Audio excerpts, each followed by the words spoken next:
E talvez você hoje que aqui está, ou quem está assistindo agora de casa, possa estar vivendo uma pressão tremenda, um peso muito grande, que às vezes, até quem mora com você não consegue te compreender.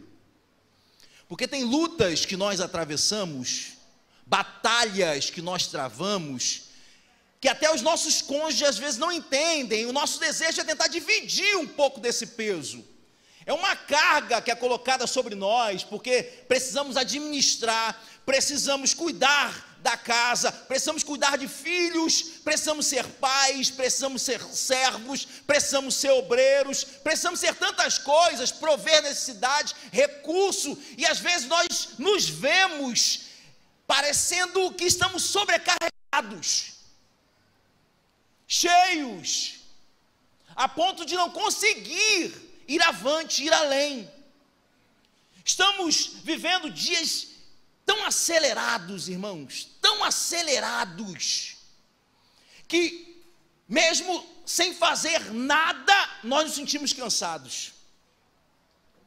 Estamos vivendo dias que as coisas estão tão corridas, tão velozes, que mesmo quando nós ficamos em casa, sem muitas tarefas, o nosso desejo é ir para a cama e descansar. E por que isso? Por que nós estamos vivendo tanta pressão? Por que a nossa vida hoje se transformou numa correria louca?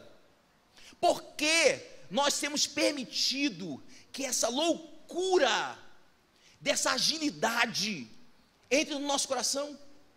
Nós entramos no início do ano, já tem pessoas pensando no final do ano. Nem terminamos, praticamente terminamos agora o segundo mês do ano, e já tem pessoas pensando no ano seguinte. Não que isso seja errado, mas eu estou querendo mostrar para os irmãos o quanto nós temos acelerado as coisas, o quanto nós temos permitido que essa celeridade tome conta do nosso coração.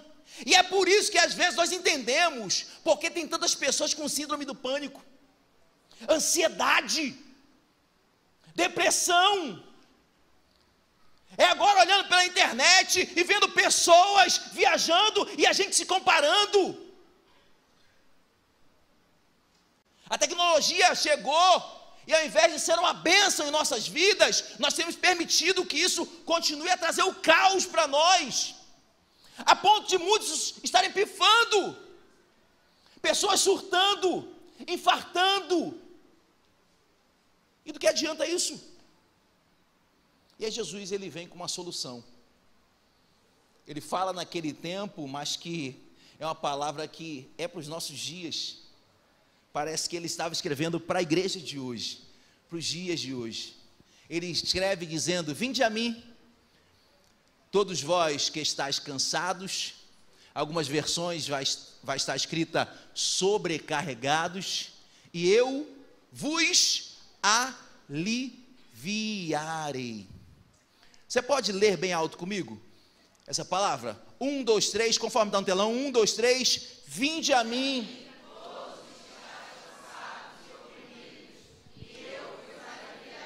Amém? Você pode se sentar glorificando ao Senhor?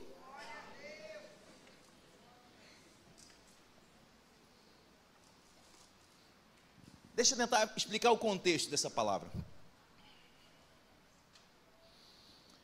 Jesus, em boa parte do seu ministério, ele vai encontrar como oposição homens religiosos, mais conhecidos como os fariseus. Os fariseus eram judeus, conhecedores da lei e zelosos pela lei, mas eram homens que zelavam pela letra da lei, mas não pela aplicação real da lei. Isso nos torna religiosos. Esses homens religiosos, constantemente, eles contrapunham Jesus.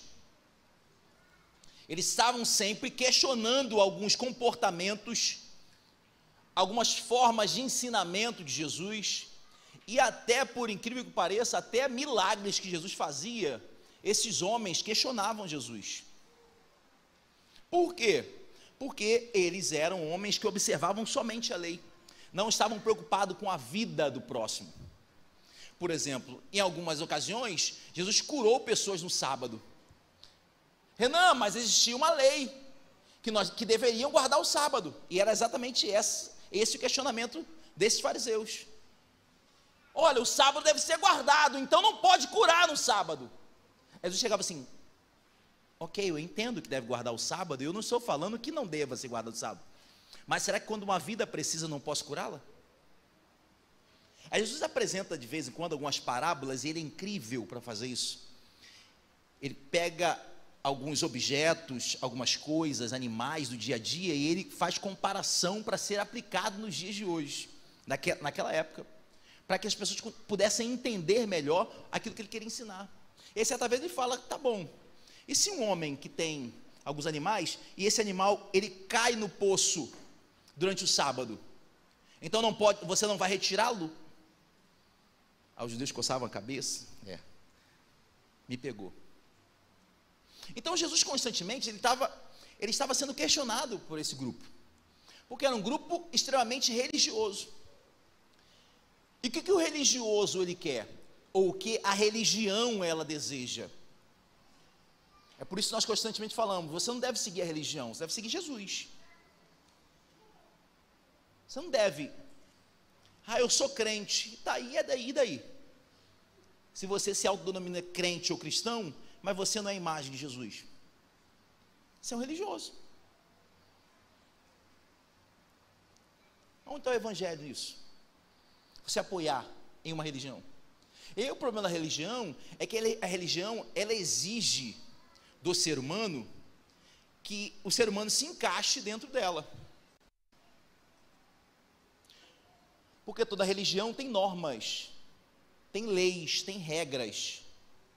E para que você faça parte dessa religião, você precisa se encaixar aqui dentro.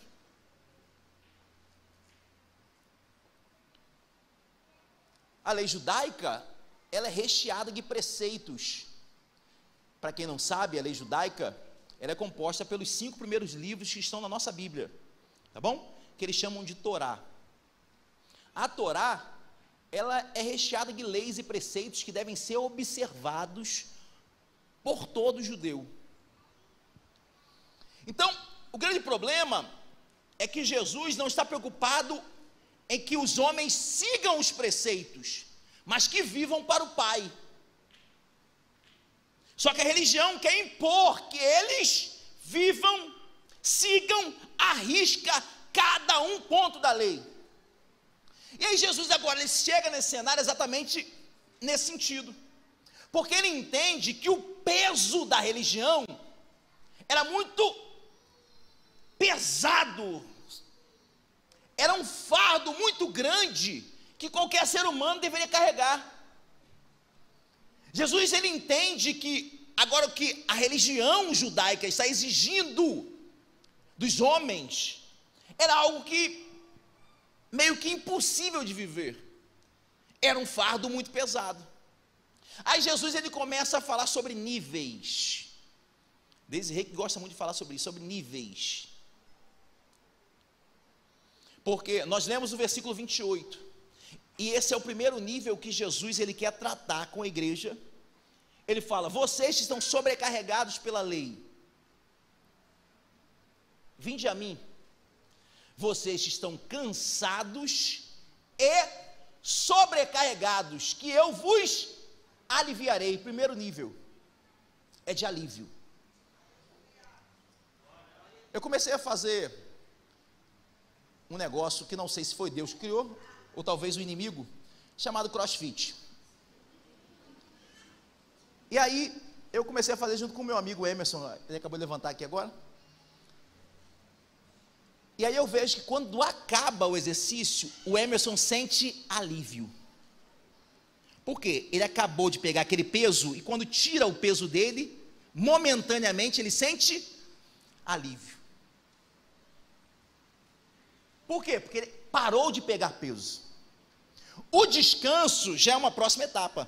Eu posso tirar o peso do Senhor, Mas às vezes, pelo esforço físico que você fez, talvez você demore um dia para você conseguir ter descanso do corpo. Você consegue entender que na vida existem etapas. O que Jesus está propondo é o seguinte: eu consigo trazer para você alívio imediato, mas também posso trazer descanso, que vai depender de tempo comigo. Mas por que vocês estão cansados?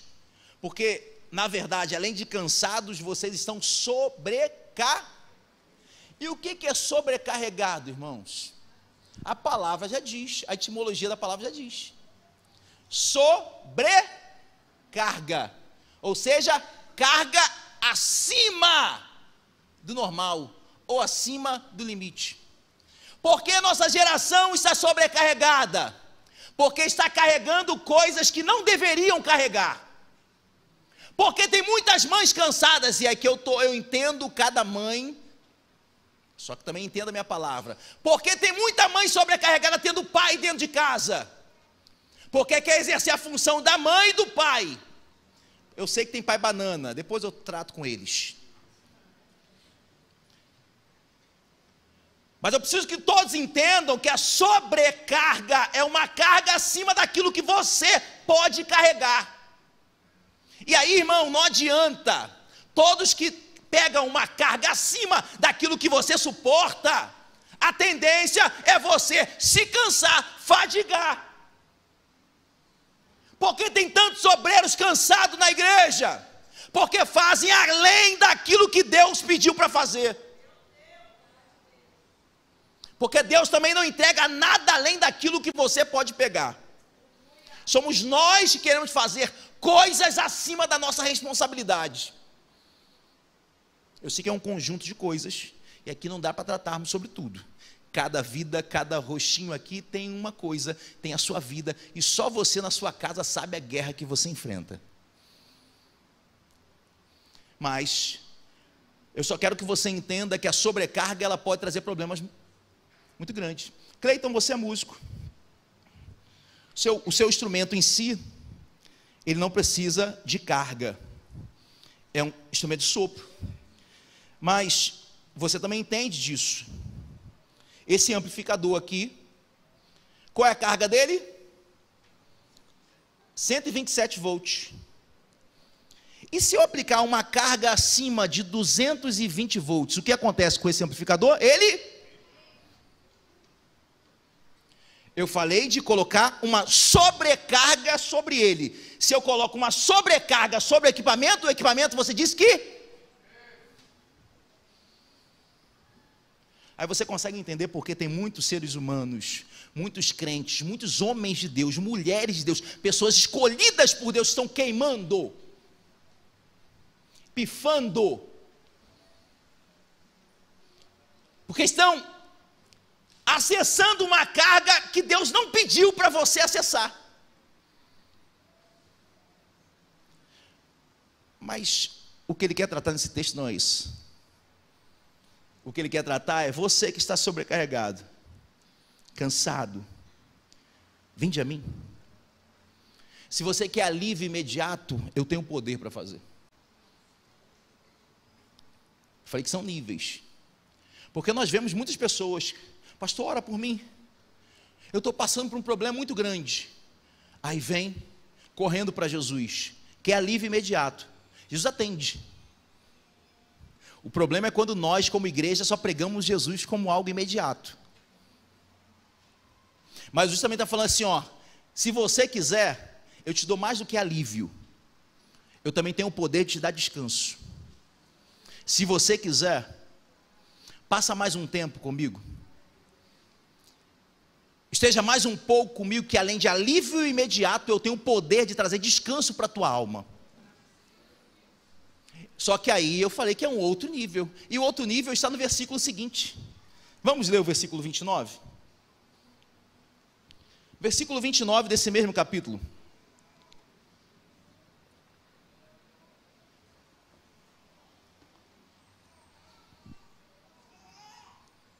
Se você quer um outro nível, comigo, Jesus falando, Tomai sobre mim o meu jugo,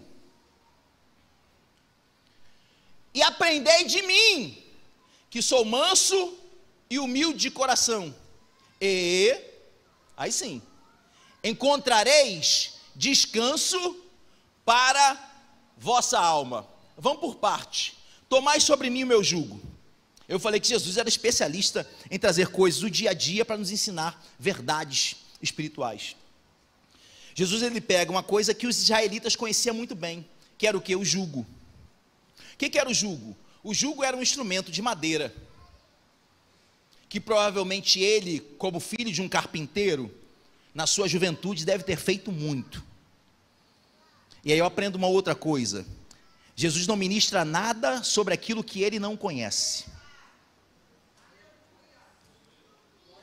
Se Jesus, como um grande ministro, é minha referência, ele não ministra nada sobre aquilo que ele não conhece, nós também precisamos viver da mesma maneira. Nós não podemos ministrar sobre aquilo que não vivemos, sobre aquilo que nós não temos experiências. Jesus conhecia esse instrumento. Se ele não fez, que eu acho que deve ter feito, mas provavelmente ele viu seu pai fazendo, ou ele viu em alguma carpintaria como que se fazia aquele jugo. Então, o jugo era um instrumento de madeira, aonde era colocado sempre no pescoço de dois animais de carga. Na maioria das vezes eram utilizados sobre os bois. Por qual objetivo? Para unir os animais, para fazer com que eles trabalhassem numa mesma direção e no mesmo propósito. Porque se você pegar dois animais guiados por rédeas,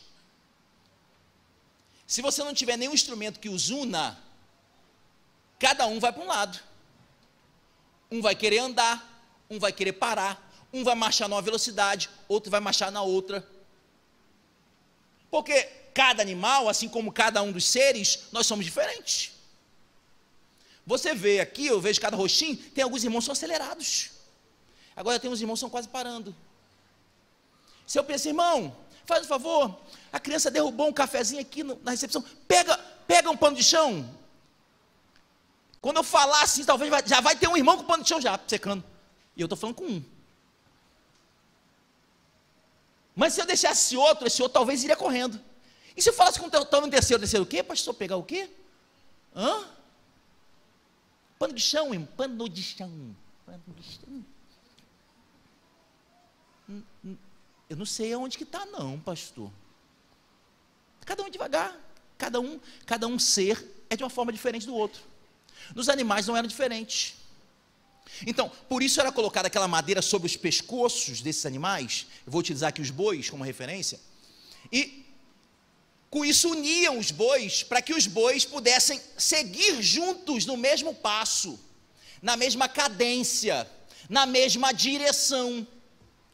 E normalmente um homem que criava animais, ele, por expertise, o que ele fazia? Ele pegava um animal mais experiente e colocava com outro animal que não tinha tanta experiência. Porque se eu falei que o instrumento unia os dois e fazia com que os dois cadenciassem o mesmo ritmo, o animal mais experiente acabava guiando o menos experiente. Até que deu para entender o que é o jugo?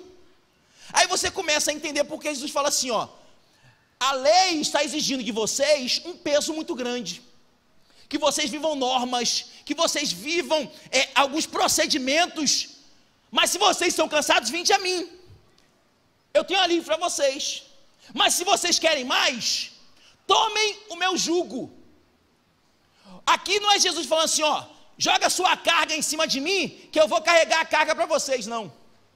E não entenda que evangelho é isso. É um erro achar, vou entregar minha vida a Jesus e acabar o problema. É ruim, irmão. Alguns vão dizer assim, vai vir mais problema, também é ruim. Mentira. A nossa vida é a nossa vida. A chuva cai para o justo e para o injusto. O sol nasce para o justo e para o injusto. A diferença é que eu estou com ele. Quando cai a chuva, a casa do injusto foi feita na areia, e a minha foi edificada na rocha. A casa do injusto vai embora, e a minha permanece de pé. Essa é a diferença. Então, problema nós teremos, dificuldade nós teremos, enfermidade vai bater a nossa porta, vamos perder ente querido, talvez vamos ver a morte, e só não veremos se ele voltar para arrebatar a igreja antes. E se ele não voltar, eu quero que ele me leve logo, porque essa vida aqui é cruel, é melhor estar com ele. Então não pense que a morte é o fim para a gente. A morte para nós cristãos é o início de uma vida eterna com Jesus. Então, qual é a intenção? É colocar, agora Jesus está falando assim, ó, não vem pensar que você vai me dar toda a sua carga, não. Eu vim trazer alívio para você, mas também vim te ensinar, com a minha experiência, o ritmo que você deve andar. Pega o meu jugo, ele está falando, o jugo já está sobre mim. Eu quero dividir o jugo com você. Coloque o seu pescoço também no jugo, que aonde você ainda não sabe andar, eu vou te ensinar a firmeza dos passos. Eu vou te ensinar o lugar aonde você precisa desviar. Vem comigo no meu jugo. Aprenda de mim. O que Jesus quer nos mostrar é que nós precisamos aprender com Ele a viver. Quando eu pego o jugo de Jesus, eu aprendo a ser bom esposo, bom filho, bom empresário, bom servo, bom vizinho, bom amigo. A grande questão é que nós estamos achando que vamos jogar para Jesus a nossa carga. Só que se eu jogar para Jesus a minha carga, eu nunca terei experiência para aprender a andar. O que Jesus quer é nos ensinar. Jesus não é um pai de um bebê, que pega um bebê no colo, como aquela que está ali, que ainda depende de pai e de mãe, e tem que ser carregada para o resto da vida. Jesus é um pai, que Ele quer nos ensinar, o momento que você precisa desmamar, e passar a andar com as suas próprias pernas. Só que eu só posso andar com as minhas próprias pernas se eu aprender com Ele. Mas esse aprendizado com Ele é andando lado a lado com Ele. É tendo uma vida de andar.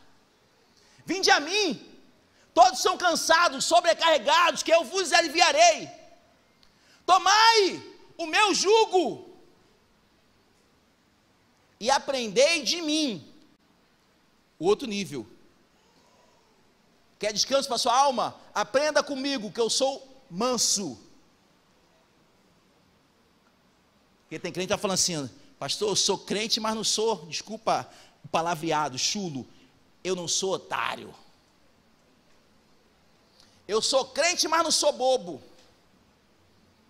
Eu sou crente, pastor, mas não mexe comigo, não. Pastor, eu sou crente, mas não mexe com os meus, não. Eu sou crente, mas se fechar o meu carro, pastor, ai meu Deus do céu. Eu sou crente, mas se der um arranhão no meu carro, ai meu Deus do céu, ai vai ver como eu sou.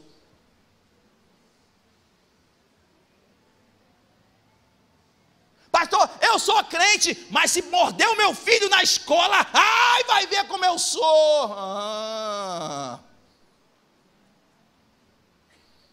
Porque tem crente que é assim. Tem crente que fala, pastor, se eu pegar o cabelo dessa menina, tu vai ver só, arranca os apliques dela todinho. Eu vou quebrar, pegar essas minhas unhas postiças, vou deixar tudo que fincado na cara dela. Oh, meu Deus. Aprendei de mim que sou manso.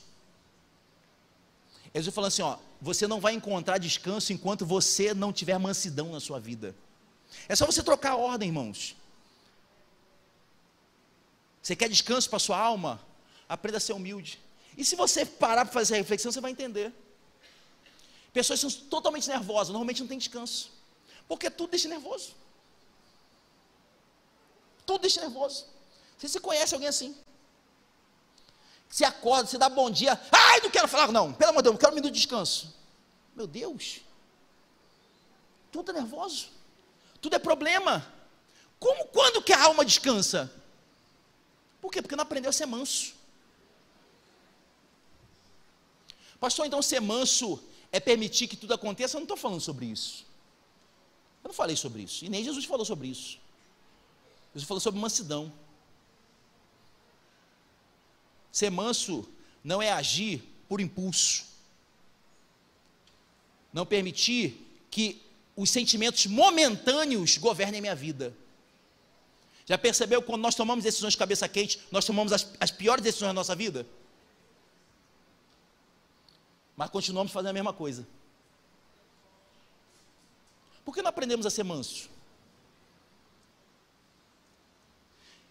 Às vezes algumas pessoas falam assim, poxa pastor, eu queria aprender a ser manso contigo. Eu falo, não, eu não sou manso. Eu nunca fui manso. Até porque mansidão é um fruto do Espírito. Eu tenho aprendido com Jesus a respirar. Mas a minha mente, o meu coração continua, eu quero matar. Ai, meu Deus. Irmão, tem um momento que a minha carne treme, minha perna começa a tremer assim, ó. Eu falo, Senhor, por favor. Aí tu começa a entender que o fruto do Espírito é mansidão, é domínio próprio. É você se dominar. O que é você se dominar? O seu coração, a sua mente quer fazer algo, mas você fala assim, não, eu tenho poder sobre você. A pessoa que ela age por impulso, ela está falando assim, ó, eu não tenho poder sobre o meu corpo. Os meus sentimentos governam a minha vida. Porque está com raiva, quer enforcar. Se recebeu algum insulto, quer tacar uma pedra. Isso que é. Jesus está falando assim, ó, aprenda a ser manso. Quer encontrar descanso para a sua alma? Primeiro, aprenda a ter mansidão. E aí a segunda, para terminar a palavra, aprendei de mim que sou, primeiro manso, depois humilde. Isso é uma das dificuldades do crente. A dificuldade do ser humano é quando recebe um pouquinho de poder, acha que é muita coisa. Quando aprende uma coisinha, acha que é o dono de tudo. Jesus está querendo dizer assim, você quer encontrar descanso para a sua alma? Esse segundo nível são só duas coisas. Aprenda comigo. Você caminhando comigo no jugo, você vai aprender comigo duas coisas que vai ter descanso para a sua alma. Mansidão e humildade. De vez em quando eu tenho falado para alguns jovens, novos ministros. Tem pessoas que querem chegar em algumas portas e abrir as portas na força. Eu sou fulano de tal, abre a porta. E eu tenho ensinado assim, ó, aprenda a entrar com a chave da humildade. Tem portas que você não entra por cima. Tem portas que você entra por baixo. Você não precisa gritar quem você é, o que você tem ou o que você sabe. Aquilo que Deus te entregou como chamado. Você precisa ser humilde. E essa é uma das características mais fortes de Jesus. Paulo vai falar aos Filipenses no capítulo 2, versículo 5, tendes em vós o mesmo sentimento que teve Jesus, que sendo Deus, não usou por usurpação ser igual a Deus, antes a si mesmo se esvaziou, assumindo a forma de servo, sendo reconhecido como figura humana, sendo obediente até a morte e morte de cruz. O resultado disso é que a ele foi dado um nome sobre todo nome, para que se dobre todo o joelho, no céu, na terra e embaixo da terra. Você consegue entender o que a humildade Jesus permitiu que ele alcançasse, mesmo ele sendo Deus? Mesmo ele sendo quem ele era, ele poderia exercer o poder. Ele fala, não, eu não quero exercer o poder, eu quero conquistar através da humildade. Não, porque eu sou ministro do evangelho, ninguém me toca. Não, ninguém chega perto de mim. Não, porque eu faço isso e faço aquilo.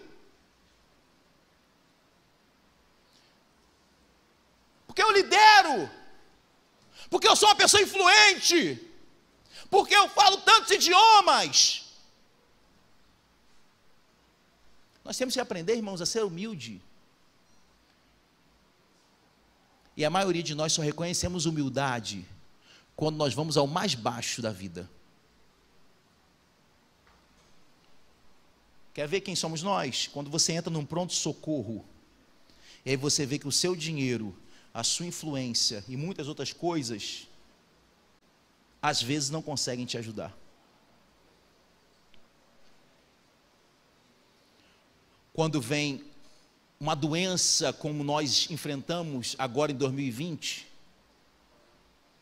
e nós conseguimos perceber que poderia ser o mais alto escalão da política, quanto a pessoa mais humilde da terra, todos enfrentaram essa doença da mesma forma.